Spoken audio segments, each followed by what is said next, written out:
Hi guys! This week on Crash Course, we're going to be talking about physician-assisted suicide. What is physician-assisted suicide? Well, it's the voluntary termination of one's own life by administration of a lethal substance with the direct or indirect supervision of a physician. And physician-assisted suicide is not a new concept, and it's not those darn millennials contributing to it.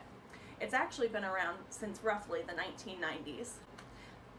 Physician-assisted suicide is also referred to as PASS. The reason lawmakers have so much issues passing PASS is because there's a lot of religious debate regarding the topic, some ethical issues in terms of the Hippocratic Oath, and there's concern that vulnerable groups will be taken advantage of.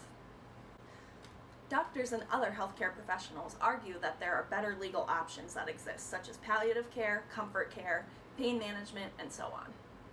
Some states already have some legislation regarding PASS. For example, Oregon is one of them, and they have an act called the Death with Dignity Act. However, not just anybody is eligible for PASS. There are strict requirements one has to meet in order to be eligible. For example, patients must also have a written request that is signed with 2 witnesses present. The attending physician and another physician must confirm the diagnosis and prognosis of the patient. After that, the 2 physicians then work together to determine if the patient is able to make that decision. If either of the doctors thinks that there might be an impairment in judgment from the patient due to psychological concerns, they will then refer the patient for a psych evaluation. Next, the attending physician then has to inform the patient of alternatives such as hospice, comfort care, and pain management. The final requirement is that the physician must inform, but not require, that the patient inform their next of kin of this decision. The Oregon Public Health Division is in charge of publishing information regarding physician-assisted suicide in Oregon each year. However, critics say that this organization does not publish all of the relevant information. For example, critics say that more information should be obtained from patients, families, healthcare workers, social workers, and advocacy groups. The OPHD is in charge of monitoring all aspects of physician-assisted suicide, including the doctors who prescribe the lethal doses of medication, the eligibility for it, and so on. So, what's the appeal of physician-assisted suicide?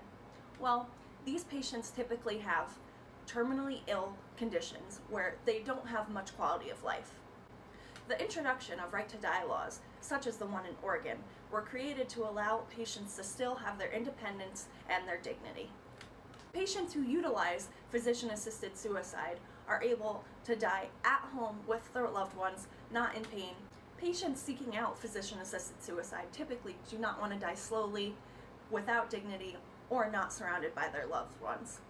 Physician-assisted suicide is an alternative that allows this to happen. You may have heard of some of the cases of physician-assisted suicide in the media. For example, ever heard of a guy named Dr. Jacob Kevorkian? During the 1990s, Dr. Kevorkian helped end the lives of hundreds of patients who were terminally ill and wished to not die without dignity. Unfortunately, during this time, there was no legislation regarding physician-assisted suicide, and Dr. Kevorkian faced legal action.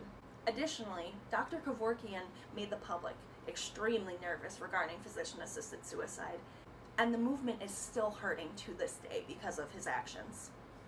Another well-known case in the media is that of Brittany Maynard.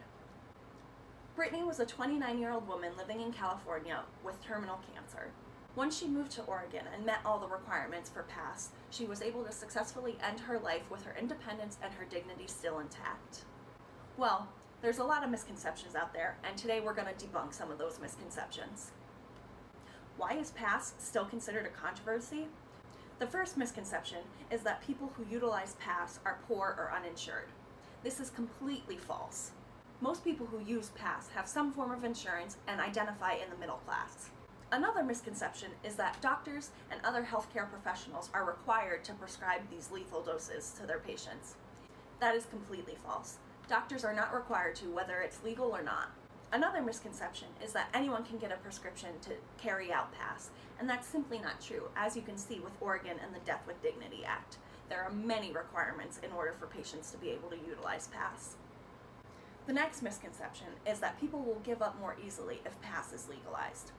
As the data shows from Oregon, only about 1 in 800 people utilize PASS, so that simply is not true either. The final and probably most common misconception about PASS is that doctors are not required to tell their patients about alternative care options, such as pain management, palliative care, comfort care, or hospice. That simply is not true, again, as you can see in Oregon, as there are strict requirements that doctors must follow. The arguments against physician-assisted suicide also contribute to why it's still a controversy. For example, some of the arguments include it's a slippery slope between voluntary and involuntary euthanasia and social policy regarding the two. Another argument against PASS is that legalization of it will corrupt the medical field and practitioners. Legalization will lessen the prohibition of killing. Another argument is that patients will abandon hope and just kill themselves. Some critics believe that palliative care and terminal care will cease to have improvements because of the passage of PASS. Additionally, critics say that people will begin to fear hospitals and medical professionals alike because of the passage of PASS. The final argument against PASS is abuse of the law. This would mean that patients might be pressured by family members or doctors to utilize PASS. Vulnerable groups, such as the elderly, minorities, and the poor, are more likely to utilize PASS due to discrimination. And finally, people without insurance are more likely to utilize PASS because of no other options. After watching this video, I hope that you're more comfortable understanding physician-assisted suicide and how it works. Whether you agree or disagree with PASS, you should vocalize your opinions to your local representatives. That's all I have for this week, so I'll see you guys next time on Crash Course.